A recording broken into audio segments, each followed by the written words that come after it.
লাক্কাতুরা চা বাগানের কুল ঘেঁষে পুলিশি পাহারায় মাঠে প্রবেশ করছে একটি বাস। ভেতরে চট্টগ্রাম রয়্যালস দল, যেই দলটির মালিক এখন বাংলাদেশ ক্রিকেট বোর্ড। দল আসছে রিল্যাক্স বাসে, আছেও রিল্যাক্সে। তবে রিল্যাক্স হওয়ার সুযোগ কি আছে বাকিদের? সিলেট মাঠের গেটে লাগানো হয়েছে মরিচাবাতি, ভেতরে জ্বলছে মাঠের ফ্লাড লাইটও। এক নজর দেখলেই মনে হবে বিপিএল এর পুরো আমেজ বইছে স্টেডিয়াম জুড়ে। কিন্তু না, ভুল ভাঙবে ঠিক পরের ছবি দেখেই। এক মরিচাবাতি ছাড়া আর কোনো আমেজ নেই পুরো স্টেডিয়াম জুড়ে। অথচ রাত পোহালেই মাঠে নামবে বিপিএল খেলতে 4 দল। বিপিএল কিংবা অন্য যে কোনো টুর্নামেন্টের আগে এমন পিভিসি ব্যানার বসানো হয় পুরো মাঠ এবং মাঠের বাইরে। থাকে প্রমোশনাল নানান ছবি। তবে দেখা গেল টুর্নামেন্টের আগের রাতেও চলছে কর্মীদের কর্মব্যস্ততা, মাত্র লাগানো হচ্ছে ব্যানারগুলো। প্রমোশনাল ব্যানারের পাশাপাশি সাইডলাইনে থাকা স্পন্সরদের ব্যানারও হয়নি প্রস্তুত। আঠা দিয়ে সবে মাত্র লোহার ফ্রেমে বসানো হচ্ছে পিভিসি গুলো। পুরো মাঠে থাকে এমন 65টি ফ্রেম, যার সিংহভাগই প্রস্তুত করা বাকি এখনো।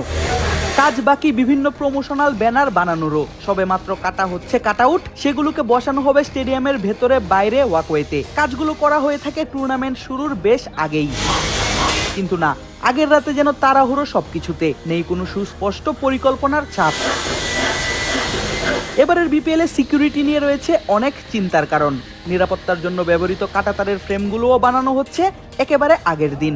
সেখানে বসানো হচ্ছে কাঁটাতারের নেট। দেখা গেল লোহা কাটার কাজটাও শেষ হয়নি পরিপূর্ণভাবে। সেগুলোকে আবার দেয়া হবে ঝালাই, বসানো হবে মাঠের বাউন্ডারিতে। মাঠের ভেতরের বাউন্ডারি লাইনে বসানো হয়নি পার্টনার ব্র্যান্ডগুলোর ব্যানার, জায়গা মতো বসানো হয়নি সাউন্ড বক্সগুলোও। অথচ এতক্ষণে সাউন্ড চেক শেষ করে কর্মীদের নেয়ার কথা বিশ্রাম। দর্শকদের অনেকেই সামাজিক যোগাযোগ মাধ্যমে বলছেন বিপিএল শুরু হতে বাকি আর মাত্র কয়েক ঘন্টা, কিন্তু ঠিকঠাক ভাইব পাচ্ছেন না তারা।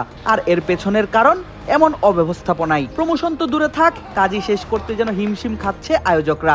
এমনকি টুর্নামেন্টের আগে হয়নি অধিনায়কদের প্রেস মিট, ট্রফি উন্মোচনের মতো অনুষ্ঠানও। তার উপর নোয়াখালী এক্সপ্রেসের কোচ কাণ্ড এবং চট্টগ্রাম রয়্যালসের মালিক কাণ্ড জন্ম দিয়েছে উদ্বেগের। প্রশ্ন জাগতেই পারে, সঠিক সময়ে মাঠে গড়াবে তো এবারের বিপিএল এর প্রথম ম্যাচ?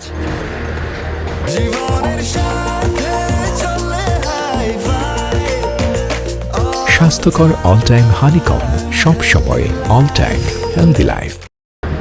তবে দর্শকদের জানিয়ে রাখি, মাঠের বাইরের ব্যাপারগুলো ঠিকঠাক না হলেও মাঠের ভেতরটা আছে একেবারে প্রস্তুত। কাটা হয়েছে ঘাস, পরিষ্কার করা হয়েছে প্রেস বক্স এবং প্রেসিডেন্ট বক্সের গ্লাস। মাঠের চতুর্দিকে বসানো হয়েছে ক্যামেরাও, সেগুলোও বেশ দামি, যা দিয়ে দেখা যাবে ঘরে বসে ঝকঝকে বিপিএল। মাঠের দর্শকদের জন্য প্রস্তুত জায়ান্ট স্ক্রিন। যে উইকেট নিয়ে থাকে দর্শকদের অভিযোগ, সেই উইকেটও বানানো হয়েছে স্পোর্টিং। রাজশাহীর অধিনায়ক নাজমুল শান্ত তো বলেছিলেনই প্রতি ইনিংসে রান হবে 170 থেকে 180। এবার দেখার পালা 26 ডিসেম্বর ঠিক কি সীমাবদ্ধতা নিয়ে শুরু হয় এবারের বিপিএল। এক রাতে কতটুকুই বা কাজ সম্পন্ন করতে পারে বিপিএল এর আয়োজক কমিটি।